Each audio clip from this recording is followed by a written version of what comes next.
누가복음 19장 말씀. 이 말씀 가운데서 오늘 우리가 볼 수 있는 것은 이제 처음 딱 보면 열문화 이야기잖아요. 그리고 열문화 이야기를 들으면 제일 먼저 연상되는 게 뭐냐 하면 달란트 비유가 가장 먼저 떠오릅니다. 그러니까 달란트 비유랑 이 열문화 비유가 같은 건데 이름만 조금 달리한 거 아닌가라고 하는 그런 오해도 받을 수 있는데요. 뭐 그렇게 생각해도 전혀 무리라고 말할 수는 없지만, 그러나 달란트 비유하고 열문화 비유는 약간의 차이가 있습니다. 뭐 그 차이를 설명하려고 하는 건 아니지만, 오늘 이 열문화 비유를 통해서 우리 주님이 우리에게 기대하시고 원하시는 게 뭔가라고 하는 것을 우리가 좀 살펴봤으면 좋겠습니다. 우리가 지난주까지 예루살렘을 향해서 올라가시는 예수님의 모습에 대해서 이야기하며 여리고에서 맹인을 만나서 치유하시고 또 삭개오의 집에 머물면서 삭개오에게 구원을 선포하시는 예수님을 보았습니다. 근데 이 말씀은 계속해서 이렇게 앞에 있던 이야기들에 이어지는 거예요. 이게 별도로 이 이야기가 따로 그냥 덩그럽게 떨어진 게 아니고 계속해서 이어지고, 예수님은 이 이어지는 이야기 속에서 계속되어지는 예수님 자신의 사역과 또 성도들이 가져야 될 믿음을 가르쳐주고 있는 것입니다. 오늘 말씀에 보면 우리가 11절에 굉장히 중요한 이야기가 나와요. 왜냐하면 11절에 나온 이야기 가지고 예수님께서 이제 나머지 것들을 비유로 설명하시는 부분이에요. 그러니까 11절에 어떤 부분에 대해서 이야기하자면, 11절의 중간 정도에 보면 자기가 예루살렘에 가까이 오셨고 그들은 하나님의 나라가 당장에 나타날 줄로 생각함이더라, 이렇게 말하고 있죠. 예수님께서 예루살렘 가까이 오셨어요. 그러니까 예루살렘으로 들어가기 바로 직전에 있는 동네죠. 뭐 고속도로를 가다 보면 가끔씩 이런 데가 있어요. 마지막 휴게소입니다, 뭐 이런 표시가 있죠.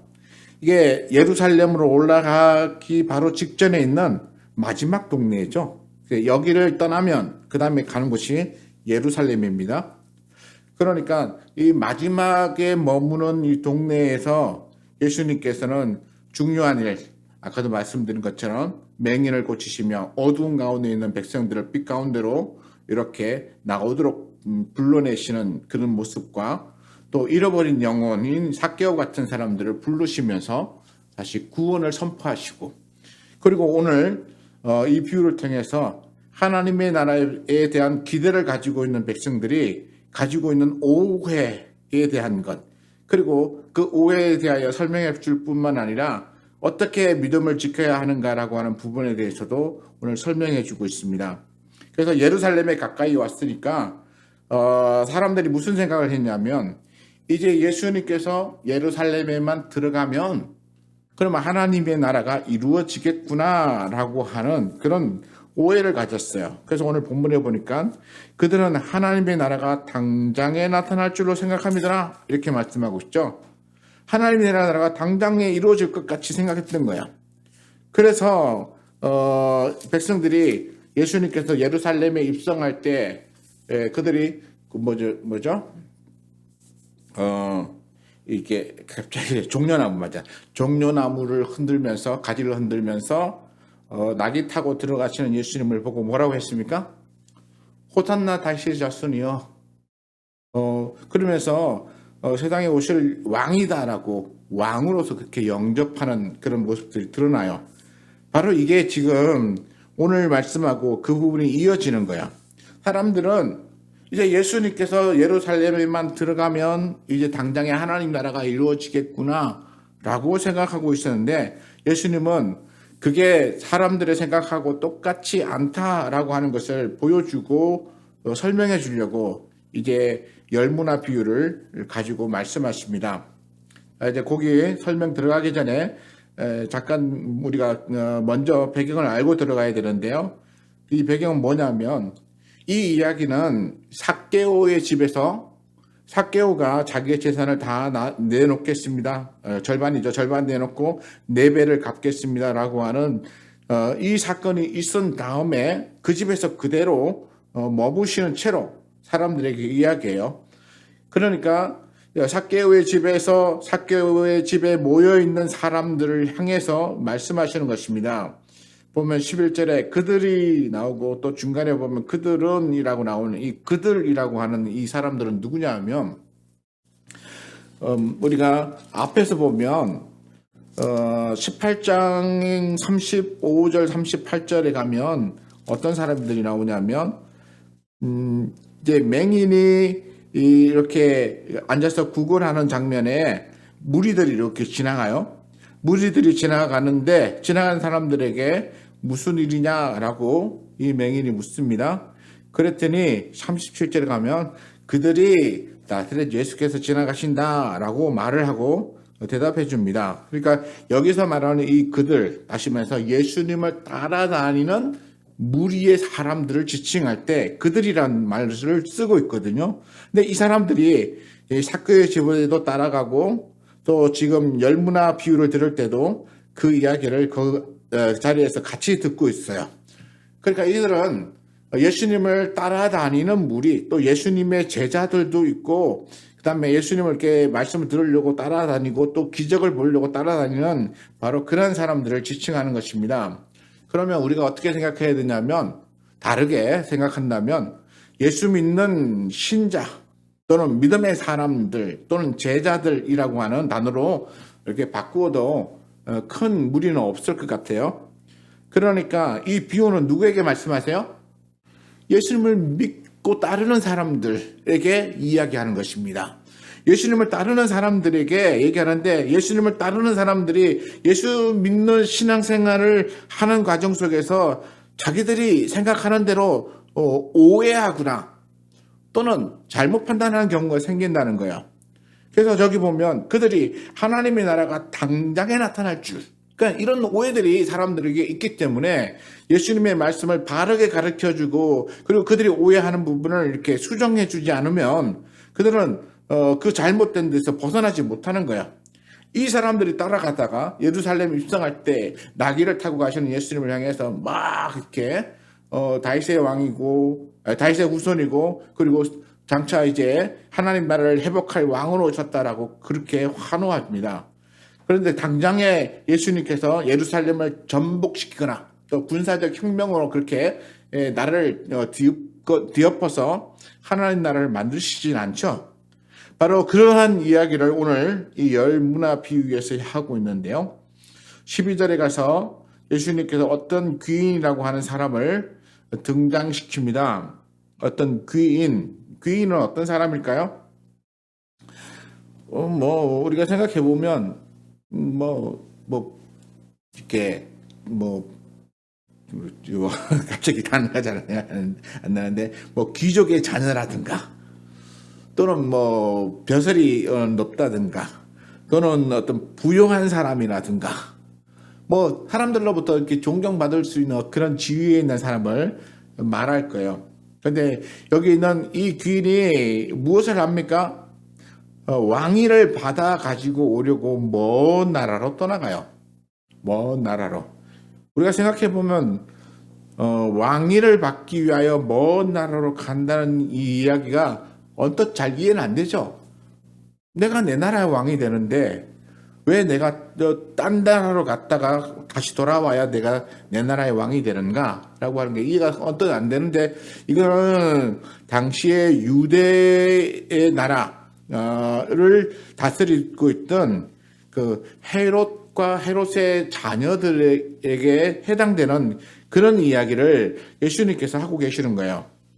예수님이 태어날 때에 헤롯이 예수님을 죽이려고 했었잖아요. 근데 그 헤롯 대왕이 얼마 안 있어서 자기 자녀들에게 왕위를 물려주고 죽게 됩니다. 그때 이제 안티파스라든가 필립이라든가 또는 아켈라오라든가 하는 이 세 자녀에게 자기가 분봉왕으로 다스리고 있던 이 지역을 세 개로 나누어서 자녀들에게 물려주는데요. 그런데 그 중에 하나인 아켈라오라고 하는 그 왕이 있었어요. 근데 아켈라오는 굉장히 포악하고 또 뭐 음란하고 뭐 이런 좋지 않은 모습을 가지고 있었어요. 그러니까 유대인들이 이 아켈라오가 왕이 되는 걸 원하지 않았어요. 뿐만 아니라 이게 그러면 뭐 왕이 되는 거하고 먼 나라로 가는 거하고 무슨 상관이냐라고 하는 이야기가 나오는데요. 당시에 유대는 로마의 속국이죠. 식민지화되어져 있는 속국이었기 때문에 아버지가 아들에게 왕을 물려줘도 로마로부터 정식으로 허가를 받아야 돼요. 아버지가 아들에게 왕의 자리를 물려줬는데 그 나머지 아들 두 안티파스나 필립이나 이 둘은 유대인들로부터 큰 미움을 사지 않았기 때문에 문제가 되지 않는데 아켈라오에 대해서는 유대인들이 굉장히 싫어했기 때문에 아켈라오가 왕이 되는 것에 대해서 이렇게 어떻게든 좀 저지하자라고 하는 생각이 있었어요. 그러니까 이 왕이 되기 위해서 이들이 로마로 가서 로마 황제로부터 공식적으로 위임을 받고 그리고 돌아와서 유대의 왕이 되는 이런 절차가 필요한데, 그런데 유대의 왕이 되기 위해서 가서 그 로마 황제를 만난다는 게 그렇게 쉬운 일이 아니거든요. 또 와서 정식으로 왕으로서 인가를 받아서 오려고 하면 여러 가지 중간에 로비도 해야 되고 또 황제의 또 마음도 사야 되는 이런 과정을 겪기 위해서 오랜 시간을 떠나 있어야 돼요. 그러니까 이 사람들이 가서 황제를 면담하고 돌아오는 이 시간 동안 유대인들은 무슨 일을 벌였냐면 아켈라오가 유대인의 왕이 되는 것을 우리가 인가받지 못하도록 뒤에서 로비를 하자 이래가지고 또 사절단을 꾸려가지고 사람을 보냅니다. 그래서 사절단을 꾸려서 보내서 아켈라오가 왕이 되지 못하도록 그렇게 로비를 했는데 문제는 뭐냐면 이게 성사가 되지 않고 아켈라오는 그대로 왕으로서 인정받고 돌아오는 그런 일이 역사적으로 있었어요. 그런데 예수님께서 이 이야기를 비유로 갖다서 쓰시는 거예요.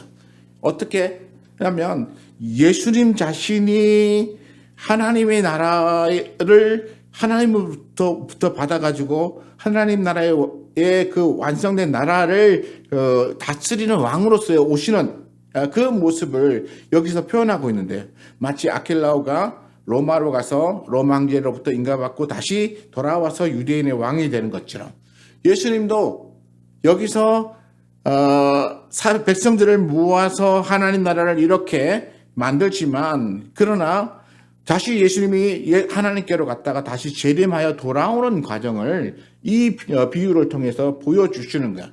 그러니까 우리가 여기서 해야 될 게 뭐냐면, 이해해야 될 부분은 하나님의 나라가 11절에서 말하는 것처럼 당장에 이루어지는 게 아니라는 거예요.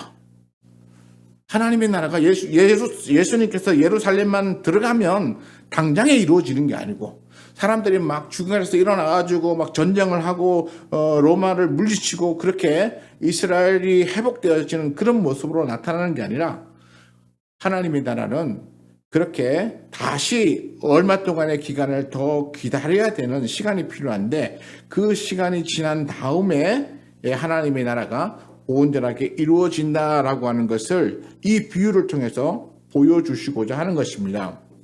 그래서 여기 보면 이 귀인이 왕위를 받기 위하여 먼 나라, 아킬라오는 로마로 갔죠. 근데 예수님은 아버지께로 갑니다. 십자가의 죽음과 부활 이후로 아버지께로 가는데 먼 나라로 가죠. 이 먼 나라로 갔다는 얘기는 아까 말씀드린 대로 굉장히 꽤 긴 시간을 요구한다는 것이죠. 꽤 긴 시간 동안 떠나 있는데, 문제는 뭐냐면 이 떠나 있는 동안에 그 땅에 있는 나라 백성들을 과연 어떻게 할 것인가, 또 그들이 어떻게 자신이 떠나 있는 동안 자신에 대해서 어떻게 생각하느냐라고 하는 것이 굉장히 중요한 것이죠. 그러니까 이 귀인은 13절에 보면 종은 10명을 부릅니다. 그리고 종 10명에게 은하 10문화를 주는데, 이 10문화는 헬라의 동전으로서 달란트의 60분의 1에 해당된다고 그렇게 말해요. 그러니까 꽤 큰 돈이에요. 꽤 큰 돈을 주면서 이러되 내가 돌아올 때까지 장사라. 돌아올 때까지 장사라. 이 얘기는 뭐냐면 내가 이 열 문화를 줄 테니까 이것을 가지고 유지하면서 내가 너희에게 당부한 일들을 지속하며 지내라 라고 하는 것입니다. 제가 다른 곳에 보니까 이렇게 말해요. 이렇게 왕위를 받기 위하여 떠나가 있는 동안에 왕위를 받아오는 사람에 대하여 반대하는 세력들이 있어서 그래서 그 사람들이 그 백성들을 이렇게 반대 세력으로 이렇게 돌려놓으려고 하는 그런 운동을 많이 벌인다고 합니다. 그래서 이렇게 주인에게 충성하는 사람들조차도 나중에 변절하게끔 만드는, 그래서 왕위를 받았고 돌아왔을 때 아무도 그를 따르지 않는다면 그는 이곳에 왕이 될 수 없기 때문에 그렇게 해서 사람들을 변절시키는 그런 역할들을 하게 되는데, 여기 보면 이 10명의 종은 특히나 이 왕위를 받기 위해서 떠나는 이 귀인에게는 매우 충성스러운 사람들이라고 말해줄 수 있죠. 그러니까 이 충성스러운 사람이 귀인이 왕위를 받아서 돌아올 때까지 자기의 역할을 하면서 위치를 지키고 있으면, 그러면 이 귀인이 왕이 되어 돌아왔을 때 환영하고, 그리고는 왕으로서의 역할을 시작하는데 밑바탕이 되어주는 것입니다. 그러니까 이 열문화를 받은 종은 굉장히 중요한 종들이에요. 그냥 이 자리에서 뭐 열문화 장사해가지고 한 문화씩 받아서 장사해갖고 열문화를 남겼다, 아우 난 장사 잘했어, 이런 어떤 개념 정도가 아니라 왕이 돌아왔을 때에 그 나라를 통치할 수 있는 그런 어떤 기반을 마련해주는 중요한 역할을 하는 사람들이라는 사실을 우리가 생각하면 이 열문화 받은 10명의 종은 너무나도 이 귀인에게는 중요한 사람들인 것입니다. 자, 이제 그런 입장에서 다시 한번 열문화 받은 종에 대해서 우리가 생각해 봤으면 좋겠어요. 그래서 열문화 받은 종이 내가 돌아올 때까지라고 하는 시간을 딱 주면서 그동안 장사하라 할 것이죠.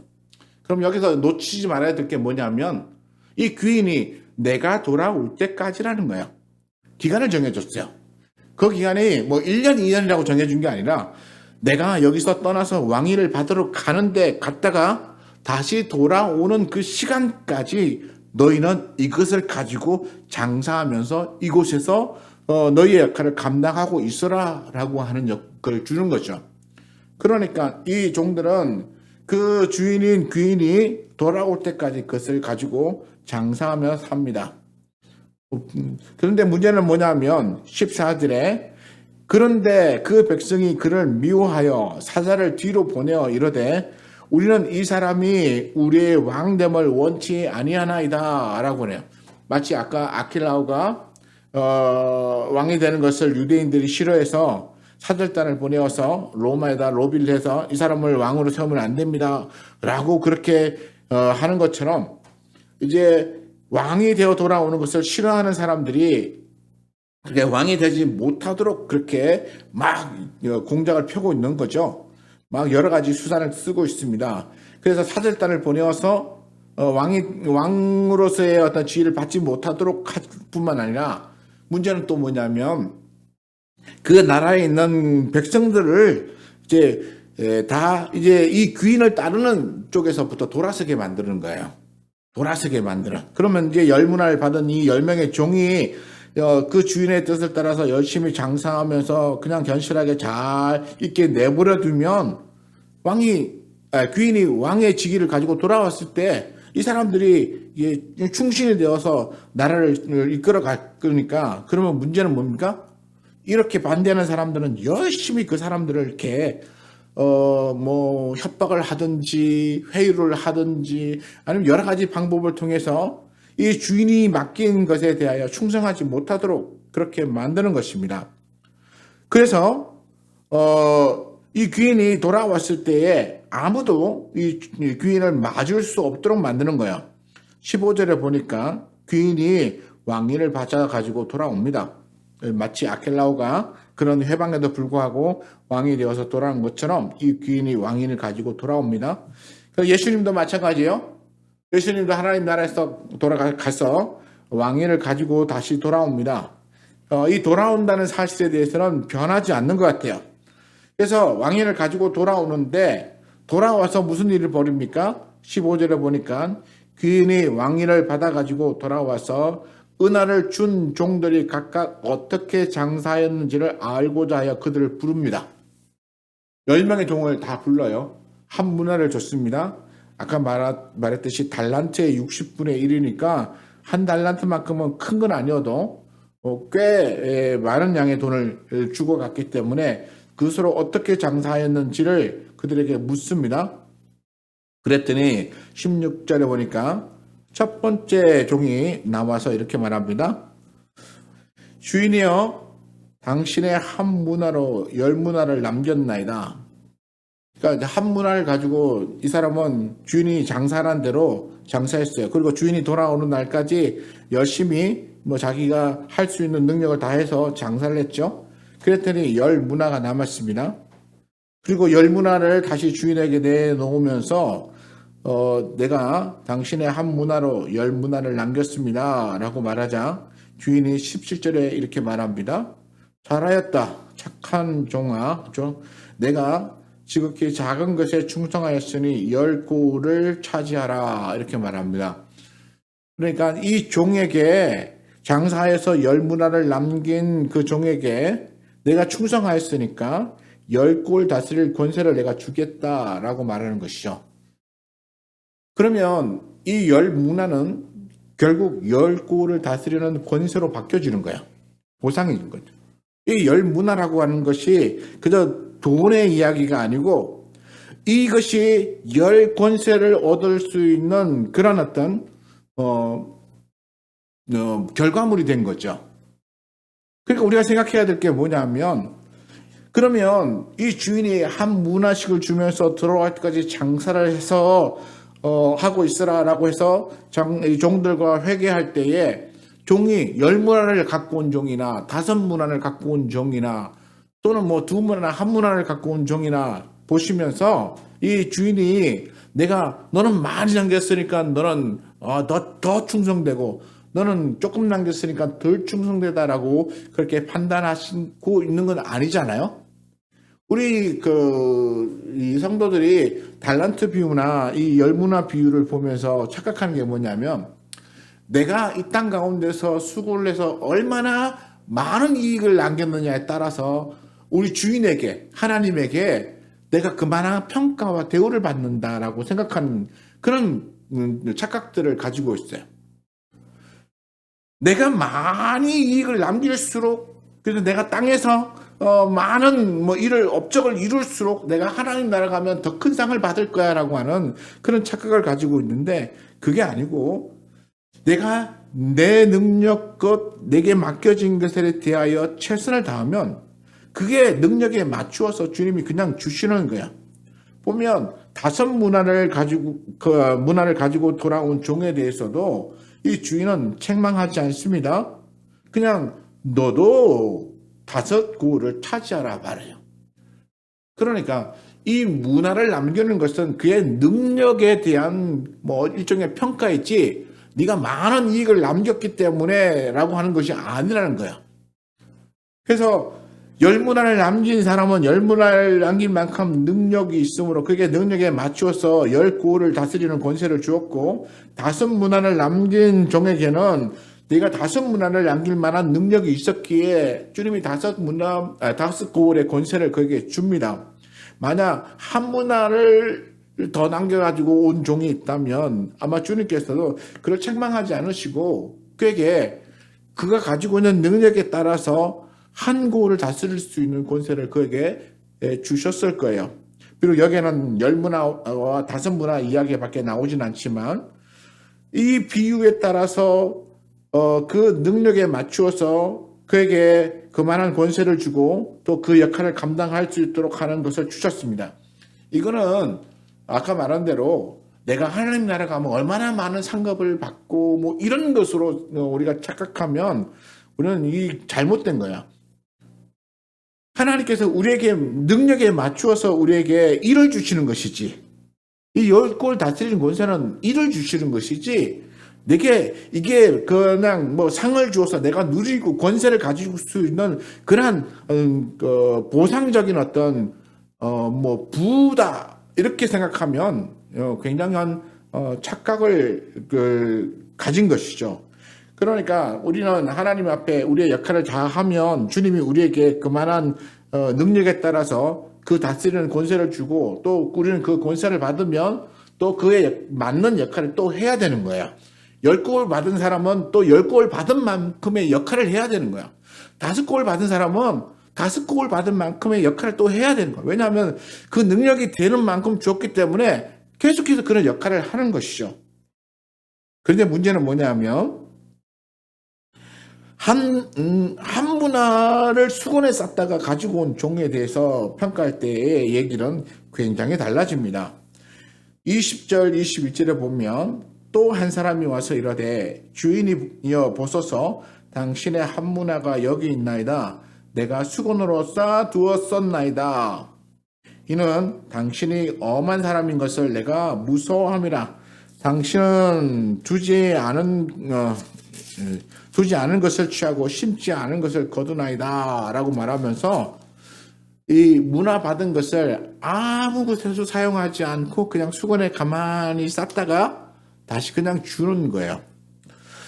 자, 여기서 보면 이 한 문화를 잃어버리지 않았으니까 그래도 잘한 거 아닌가, 우리는 그렇게 생각할 수도 있지만, 문제는 뭐냐 하면 주인은 이 문화를 가지고 장사하기를 원했다는 거예요. 장사하기를. 내가 돌아올 때까지 그 문화를 유지하라가 아니라, 또는 그만한 어떤 배를 늘려서 가치를, 이윤을 남기라라고 하는 게 아니라 그것을 가지고 장사하기를 원했다는 거예요. 그러니까 이 종은 이 문화를 받았음에도 불구하고 수건으로 싸서 보관한 채 주인의 말대로 장사하는 것에는 사용하지 않았다는 것입니다. 이 종의 문제는 그거예요. 한 문화를 잃어버렸다 뭐 이런 게 아니고 장사하지 않았다는 거예요. 어떤 이윤도 남겨서 돌아오지 않았다고 하는 것이 문제가 아니라 장사하지 않았다는 게 문제예요. 우리가 뒤에 보면 뭐 은행에 두었다가 이자라도 받게 뭐 했으면 좋았을 거 아니냐 뭐 이런 식의 얘기가 나오니까 우리는 주인에게 이윤을 꼭 남겨서 줘야 되는 것으로만 생각하는데, 그게 아니고 여기서 심각한 문제는 주인이 이것으로 장사하라고 했는데 이 종은 전혀 그것을 가지고 장사하지 않았다는 것입니다. 그리고는 뭐라고 합니까? 주인은 아주 엄한 사람이라, 엄한 사람이라고 하는 것은 무서운 사람이란 거야.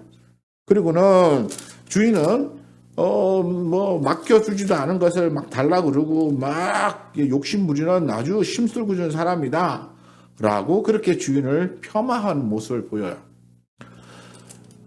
아마도 이 종이 이 주인을 그렇게 생각했는지도 몰라요. 그렇기 때문에 이 문화를 잃어버릴까봐 두려워서 그래서 수건에 쌓아두었을지도 몰라요. 그러나 문제는 뭐냐면 그렇게 하는 이 종은 주인의 마음을 전혀 이해하지 못하는 종이라는 거죠. 주인의 뜻을 깨닫지 못하고, 그리고는 자기 마음대로 자기의 생각하고자 하는 대로 뭐 평가하고, 그리고는 주인의 뜻을 순종하지 않은 그런 잘못을 범했다는 것입니다. 오늘 우리가 이 말씀을 통해서 볼 건 뭐냐 하면 우리 신앙인들이 이런 착각을 하며 살 때가 많아요. 어떤 착각입니까? 내가 예수 믿고 신앙생활을 하는 가운데서 우리 하나님과 예수님이 우리에게 말씀하시는 기준이 너무 높아. 도저히 내가 따라갈 수가 없어. 어떻게 내가 예수님도 아닌데 예수님처럼 살 수 있지? 이렇게 생각하는 사람들이 있어요.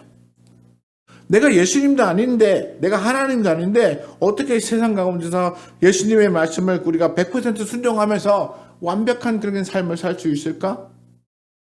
그러니까 당연히 지키지 못하는 것은 뭐 내가 능력이 부족하니까 그런 거고, 그저 그냥 우리 주님이 그렇게 살라고 말씀만 하셨을 뿐이지 그걸 내가 살 수 있다라고 생각을 안 하셨을 거야 뭐 이렇게 착각하는 사람들도 있다는 것입니다.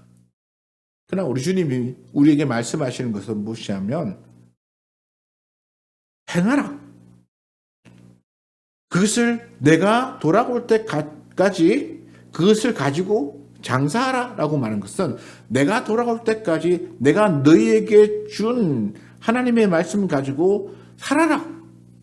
신앙생활하며 살아라는 거예요. 그것을 잃어버릴 수도 있어요. 뭐 장사하다가 뭐 잃어버릴 수도 있겠죠. 근데 문제는 뭐냐면 하나님의 말씀대로 사는 것입니다. 우리에게 맡겨진 것을 우리의 능력에 따라서 살아가는 것입니다. 주인은 우리에게 장사하라고, 또 하나님은 우리에게 하나님의 말씀 가지고 순종하면 살라고 말씀하셨으니까 나는 하나님의 말씀 가지고 사는 거예요. 하나님의 말씀 가지고 사는 거예요. 그리고 하나님의 말씀에 순종하는 거예요. 이렇게 순종하면서 주님이 돌아오는 날을 고대하면서 그 자리를 유지하고 기다리는 삶을 살아가는 사람이 귀인이 왕위를 받아가지고 돌아왔을 때 환영하면서 그를 왕으로 섬길 수 있는 것입니다. 근데 아까 말했죠? 이 귀인이 왕이 되어 돌아오는 것을 싫어하는 사람들이 있다고요. 그래서 이 싫어하는 사람들은 어떻게 합니까? 뒤로 사람을 보내어서 왕위를 받아오지 못하도록 이렇게 해방할 뿐만 아니라 그 달란트를 문화를 받은 종들을 이렇게 해방해서 또는 유혹해서 그들로 하여금 주인의 명령에 순종하지 못하도록 만들어요. 주인의 명령에 순종하지 못하도록 만드니까 어떤 사람이 되게 만듭니까? 여기서 당신의 문화를 내가 수건에 싸두었나이다 라고 말하는 종처럼 이런 사람들이 되기를 원해요. 사람들의 마음을 빼앗았어. 너 주인이 얼마나 무서운 사람인 줄 알아? 너 그거 잃어버리면 너 주인이 널 그냥 두겠냐? 하나님의 말씀에 순종하지 않고 살아가는 사람들에게 하나님의 말씀 순종한다는 게 그게 쉬운 일이 아닌데 어떻게 네가 다 순종할 수 있겠어? 그리고는 어차피 순종하지 못하는 거 그냥 대충 살아. 뭐 그렇게 유혹한다든가 사람의 마음을 그렇게 이렇게 저렇게 주님의 말씀에 순종하며 살아가는 그런 삶을 살지 못하도록 마음을 빼앗아요. 때로는 위협도 하고 그리고 여러 가지 방법을 통해서 어떻게든 하나님의 말씀에 순종하며 살아가면 뭔가 불이익을 당하는 그런 일들을 많이 만들어주는 거죠. 여기 보면 그 주인이 떠났기 때문에 이 종들을 보호할 수 있는 사람은 지금 없어 보이잖아요. 그러니까 그 더 큰 권세를 가진 사람들이 와가지고 막 위협하고 유혹하고 이러면 그 종들이 자기의 그 신조를 지켜나가기가 얼마나 힘들겠어요. 우리 예수 믿는 사람도 마찬가지예요. 우리 하나님께서 또는 우리 예수님께서 우리와 함께하는 모습이 눈에 보여지지 않으니까 내가 기도하고 또 이렇게 신앙생활을 하며 지켜나갈 때 뭐 기도가 바로바로 응답되어지고 막 놀라운 일이 나타나고 막 이러면 굉장히 좋은데 막 그런 일들이 우리에게 잘 일어나지 않잖아요. 이런 일들이 잘 일어나지 않을 때에 우리가 신앙을 지켜나간다고 하는 것 자체가 매우 힘든 거야. 그러면 우리는 기도했는데 응답이 되어지지 않는다든가 내가 정말 주님의 말씀대로 살았는데 경제적으로 막 쪼달려서 막 힘들다든가 여러 가지 또 뭐 질병의 문제가 생겼는데 그것에 대하여 해결할 방법이 잘 보이지 않는다든가 막 이렇게 신앙생활을 하며 가는데 내가 겪게 되는 여러 가지 문제들을 만나면 우리의 믿음은 흔들리게 돼 있어요. 기도도 응답 안 되고 하나님이 내 기도를 안 들으시나 보다 그러고 또 주변 상황을 보니까 예수 안 믿는 사람들이 더 잘 되는 것 같고 부정부패하고 또 자기의 일을 위하여 그렇게 욕심을 차리는 사람들이 뭔가 좀 더 성공하는 것 같고 막 이런 모습들을 막 보면 우리 마음이 흔들리죠. 나도 저렇게 살아야 되나? 세상은 좀 저렇게 사는 사람들이 뭔가 성공하는 것 같으니까 나도 저 사람들처럼 저렇게 살지 못하는 것이 내가 어리석은 건가? 내가 세상을 잘못 살고 있는 거 아니야? 라고 하는 그런 마음이 자꾸 들어서 내 마음이 이렇게 흔들리고 무너지는 거야. 주님이 오시는 날까지 이런 유혹과 핍박과 또는 여러 가지 고난들이 우리에게 막 닥쳐도 우리는 뭐 해야 됩니까? 여기 보면 그 주인이 내가 돌아올 때까지 장사하라 라고 했던 말처럼 주님이 다시 이 땅에 재림하는 그날까지 우리는 하나님이 우리에게 주신 말씀 붙잡고 그렇게 살아야 되는 거예요. 우리가 유명한 마태복음의 말씀에 보면 마태복음 28장에 보면 이렇게 나옵니다. 예수님께서 28장 18절에서 20절까지 보면 예수께서 나와 말씀하여 이르시되 하늘과 땅의 모든 권세를 내게 주셨으니 그러므로 너희는 가서 모든 족속을 제자로 삼아 아버지와 아들과 성령의 이름으로 세례를 베풀고 내가 너희에게 분부한 모든 것을 가르쳐 지키게 하라 이렇게 말씀하셨어요. 이건 전도와 제자 삼는 일에 대해 많이 쓰는 구절인데 저는 여기서 중요한 게 뭐냐면 가서 전도해서 사람을 교회로 데려오는 것보다는 진짜 중요한 것은 내가 너희에게 분부한 모든 것을 가르쳐 지키게 하라는 것이죠. 사람들에게 하나님의 말씀, 예수님께서 하나님의 말씀을 가져다가 사람들에게 가르쳐 주셨잖아요. 그래서 그들이 제자가 되었어요. 그 제자들이 또 다른 사람들에게 이걸 가르쳐 주고 그들 또 제자 삼아요. 그러면서 그들이 하나님을 믿는 또는 예수님을 믿는 신자가 되어서 이 땅 가운데 살아가는 거예요. 그러니까 사람들로 하여금 하나님의 말씀 붙잡고 살아가도록 만드는 일을 부탁하고 가신 거예요. 우리가 해야 할 일은 이 장사하라라고 하는 것은 내가 너에게 부탁한 모든 것을 가르쳐 사람들로 지키게 하라. 그런데 그렇게 받은 사람만 지킵니까? 전하는 사람도 지켜야죠. 그러니까 전하는 사람이든 또는 가르침을 받은 사람이든 모두 예수 그리스도의 가르침을 받았으므로 그것을 지키며 살아가는 것이 가장 중요한 거예요. 오늘 우리가 해야 될 중요한 문제는 하나님의 말씀을 내가 가르침을 받았으니까 그거 갖고 지키며 살아가는 거예요. 그것을 내가 실행하며 살아가는 거예요. 언제까지요? 내가 돌아올 때까지 그걸 지키며 살아가는 거예요. 그런데 그걸 지키지도 않으면서 당신은 엄한 사람이라고 그러고 당신은 심지 않은 것에서 거두고 그다음에 취하지 않 왜 그런지 헷갈리는데 당신은 주지 않은 것을 취하고 심지 않은 것을 거두나이다 이렇게 말하면서 굉장히 주인을 폄하하고 그리고는 자기의 게으름과 또 하지 않음에 대해서 변명하는 이런 모습을 우리가 만든다면 이는 옳지 않은 것입니다. 그랬더니 주인이 그 말을 그대로 가져다가 이렇게 말하는데요. 악한 종아, 내가 내 말로 너를 심판하노니 너는 내가 두지 않은 것을 취하고 심지 않은 것을 거두는 엄한 사람인 줄로 알았느냐? 이렇게 말하면서 그러면 네가 그렇게 아무것도 안 할 것 같으면 차라리 은행이라도 맡겨서 그 이자라도 받게 했으면 그게 더 낫지 않겠느냐라고 말하는 거예요. 그래서 무슨 여기 보면 이 주인이 이웃 남긴 것을 탐하는 사람이라고 생각하지만 그러나 이 종이 그 정도의 성의도 없었다는 거예요. 은행에 맡겨서 이자라도 받아올 만한 그런 어떤 성의도 없는 사람이었다는 거예요. 최소한 주인이 맡긴 것에 대하여 아무것도 하지 않으려고 하는 사람이었던 것이죠. 그리고 결국 이 사람은 어떻게 됐습니까? 24절에 보니까 곁에 서 있는 자들에게 이르되 그 한 문화를 빼앗아 10문화 있는 자에게 주라. 그 한 문화를 빼앗긴 거예요. 무릇 있는 자는 더 받고 없는 자는 빼앗긴다라고 하는 유명한 말씀이 있는데요. 주인의 말씀에 순종하여서 하나님의 말씀 가지고 열심히 살아간 사람은 그것에 대하여 우리 하나님께서 상으로 또는 그에게 맞는 역할을 감당할 수 있도록 주시지만 그러나 한 문화를 받았음에도 불구하고 아무것도 하지 않고 자신의 능력이나 노력을 아무것도 하지 않은 사람은 결국 그 있는 것조차도 빼앗긴다는 것입니다. 우리가 신앙생활을 하면서 우리가 가져야 될 것은 무엇입니까? 내게 맡겨준 것을 내가 노력하는 거예요. 어떻게 노력합니까? 하나님의 말씀에 순종하며 그 말씀대로 살려고 노력하는 것입니다. 그러니까 땅에서 부유하게 살아가는 사람들의 모습을 보면서 나도 저 사람들처럼 살아야지 하면서 하나님의 말씀을 떠나서 다른 길로 가는 게 아니고요. 우리 주님의 말씀대로 사는 거야. 여기 보면 이 문화라고 하는 것이 우리가 생각해야 될 게 뭐냐면, 이 문화라고 하는 것을 그냥 돈의 가치 정도로만 생각하면은 우리는 굉장한 오해에 빠질 수가 있어요.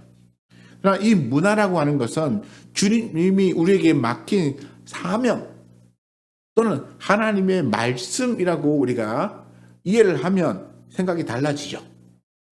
내가 하나님이 내게 맡기신 말씀 가지고 그 말씀대로 살아가는 삶을 주님이 오시는 그날까지 행하며 살아가는 것이죠.